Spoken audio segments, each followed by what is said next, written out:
एक गांव में एक बहुत ही दुबला पतला गरीब किसान रहता था। गर्मियों की तपती धूप में उसने पंछियों के लिए एक बड़ा मटका पानी से भरकर रख दिया। रोज दर्जनों पंछी आकर प्यास बुझाते थे। एक दिन कुछ शरारती बंदर आए और मस्ती में मटका फोड़ दिया। पंछियों को ये बहुत बुरा लगा।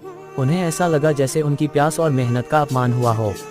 अगले दिन सभी पंछी मिलकर बंदरों पर हमला कर दिए। कोई चोंच मारता, कोई पंखों से उड़ाकर डराता। बंदरों को अपनी गलती का एहसास हुआ। वे भागकर नया मटका लाए और उसे पानी से भर दिया। पंछी खुश हुए और गांव में फिर से शांति और अपनापन लौट आया।